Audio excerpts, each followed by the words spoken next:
on the News Channel 5 network. This is MorningLine with Nick Barris.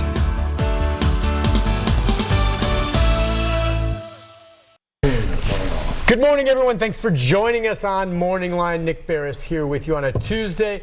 Good show on tap for us this morning. Yeah, you know, this city has been racked with an awful lot over the past, well, I guess the whole state has, and Middle Tennessee as well, over the past 2 or 3 weeks. Of course, the whole country, the whole world right now dealing with the coronavirus. Of course, more specifically to us here in Tennessee and Middle Tennessee, the tornado. And it's crazy when you think about it. That tornado, okay, when it comes to fatalities and some of the scope of the damage is certainly probably there among the most devastating in Tennessee history. And in any other time in our lives, had that happened, it would still remain the top story. But it has taken a back seat of late, of course, to what's happening with coronavirus. It's just the way it is. Does not mean that we can forget or stop for a moment remembering so many people who still need help in these wonderful neighborhoods that are rebuilding. Of course, the coronavirus adds an extra layer of what people are dealing with. We're going to get into that this morning about not just the tornado recovery and how the coronavirus and the concerns with that are maybe affecting the recovery effort, but also looking at some of the scams that are out there right now, people being taken. And that's what's so frustrating to me, whether it's the coronavirus and people out there price gouging, which just, you know what I want to do? I want to gouge their eyes out, okay? And then you've got individuals out there maybe trying to take people, offering to repair their roofs, take the money and disappear. How awful is that? We're going to get into that with a great panel of guests this morning who basically are focused on what's happening in one area that was hard hit by the tornado here in North Nashville. With us this morning is attorney Ashley Upkins. It's very nice to have you on, ma'am. Thank you for having me. Pleasure having you here, as well as my friend. We go way back to the days of Larry Britton and me and Reverend Enoch Fuzz would sit here and talk about all kinds. And so, you know what? You and I, of all the people of the times that I've been here, and I started here in 1995, you're one of the people that just stands out as someone that I've known through all those years and continues to remain relevant and involved in the community. And I can't tell you how much respect I have for you. It's just nice to see you. I know you like hearing that. You always smile. But Reverend Fuzz is with us, community advocate for Corinthians Church. It's nice to have you on, sir. Thank you. Listen, where to really start? Let me start with you, Reverend, just with regard to North Nashville and what you see happening. And if you give me a sense of how you think over the last week or so, things maybe have changed with regard to the work there because of what we're dealing with the coronavirus of late. How do you see it? I'm looking at 12 months. Okay. And I saw the devastation there. One of the things that we've done, one of our Nashville friends called and said, how can I help in your community? And so I said, give me a few minutes to think. I said, as a matter of fact, give me a few hours. Okay? Let me think about it. And so one of the pastors called and told me about the little church on Monroe Street that's always helping during the summer, that their insurance deductible was like enormous.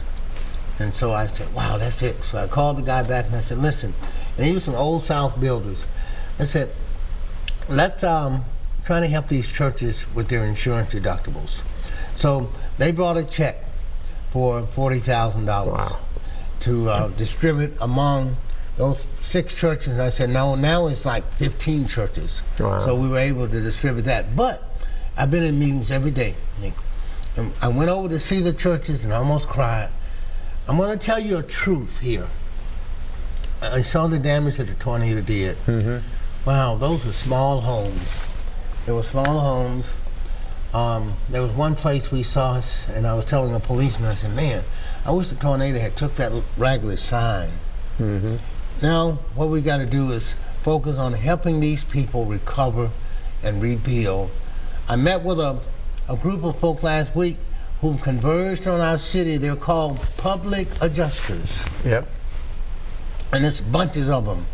And he's telling me how he can be trusted. I met with a roofer who wants me to refer them to because I know all these people in this community. I probably name 20 churches off the top of my head. Well, you're careful who you refer then, right? Right, that's what I'm saying to him. I said, man, I know them, I don't know you. Right. All right? And so what I do have are people who are in the insurance business. I have attorneys. I even have goddaughter attorneys, okay? Goddaughter, I have, lots. I have a former public, what is he called, a U.S. Attorney General, who called to say, let me know how I can help people pro bono. So we're referring people, but we're also, I told this guy yesterday, man, I'm going to do a background check on you. He wants to bring food to the community every day. So that's fine. I don't care about all that. I want to make sure these people are getting treated right. So the pastors are being bombarded by all these calls. Right. And I said, you know what, guys? I know this rougher guy, and I'm going to just tell you, you'll be okay with him. But the guy I talked to yesterday, I said, I don't know you. Yeah, you don't know that he's up to no good, but you just don't know. So that's where someone like Ashley comes in. All right, so you're with Cochran Firm, right? Yeah, I'm the managing partner of Cochran Firm Nashville. Okay, well, and you're his goddaughter? Well, he's known me long enough to be my godfather. I'll say that. I was best friends with his daughter growing up, Bethany. So yeah, he's been around the community. Nashville. Well, exactly. Well, as an attorney then, and as he was talking about, he's very good at trying to vet the many people that come to him saying, "Can we help?" Yes. The role then that you're playing, seeing how these folks kind of flood the neighborhoods, trying to help, maybe under the guise of doing something else. What do you think? What have you seen so far? Sometimes some of the contractors we've seen, what I've kind of termed as the bad contractor, they're not helping the community, they're helping themselves. Yeah. And so, you know, making promises that they can't keep, taking on work that they're not able to do, not being properly licensed and bonded, you know, taking the money and then splitting. You know, we see a lot of insurance fraud, fake charity scams. So, you know, our role, especially with the Cochran Firm, has been to help with relief efforts, but especially when there's a legal cause of action, such as contractors that take advantage at a time like this. We certainly want to help people with their legal recourse. Okay, so there have been some cases of people being taken already. Oh, absolutely. I mean, for sure, in North Nashville. Absolutely. And you're thinking, is it like the roofers that maybe he talked about, or I don't know if there's also efforts by, you know, investors coming in trying to get sweetheart deals by getting these people in tough times to agree to sell their property. Absolutely. And, you know, while it's, you know, each individual's right if they want to sell their home, the challenge is when the seller, if you will, is misled by the contractor who has a lot more education on the property, on the area, on the future plans. And so that's where we want to step in and help so that people really understand their rights and they make educated decisions about their land, whether it be selling their land or hiring contractors. The problem is some of them, when they are taken maybe and these contractors vanish, how often are you able to actually get the money back for them? That's hard, isn't it? Yeah, it's challenging. So you kind of want to educate them up front. Absolutely. You want to be educated up front versus on the back end, because some, you know, I've had a case where the person wasn't even a licensed contractor,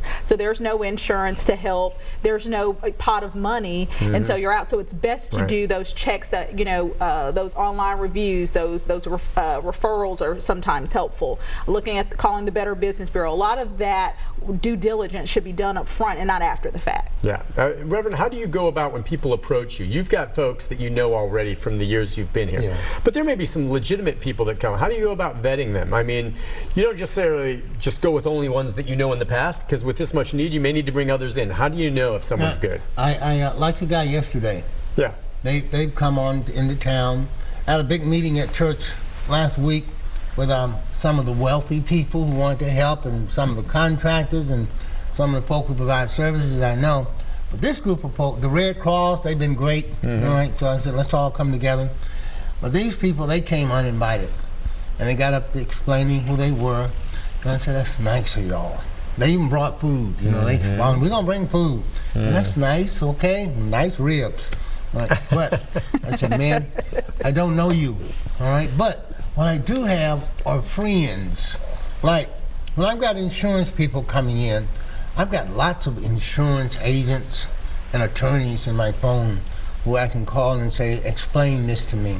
The other thing I do, I have an organization called North Nashville, where we bring people together twice a month from all over the community, and we connect folk with the resources, and the kind of folk that come to North Nashville can answer any concern in this city.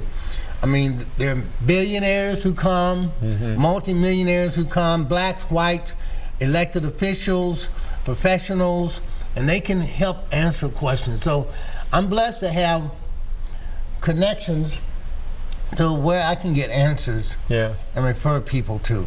Now, one of the problems is I end up being one of those people who are coming to you trying to tell you what to do, and you're being bombarded by that. Right. Like our pastors, when I told them we had money, they help them with their deductibles. they're getting so many calls. They're getting, and man, the damage over in that area.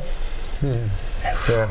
I mean, those houses, we're going to have to do a lot of work. And I don't know why the National Guard isn't here. We need them. Well, I'll tell you, we should talk a bit about that, whether or not you've seen any looting or not. We were showing some video just a moment ago. I will say this as we go to the break. Just in the short time, a few days after it happened, when we were there right after it happened, it was just awful. Boy, the efforts, though, to clean it up, it gets going, man. It's looking better. I know there's things that have to be repaired, but a lot of the debris is gone, and you can make your way around there and get into the areas that need help. Listen, we'll take a break. When we come back, we've got some calls coming in, 737-7587. Questions or comments for our guests, your observations about things going with the tornado and how it overlaps with coronavirus. It's an awful lot at once. Oh, my. But we deal with it. We'll be back with more with our fine guests right after this.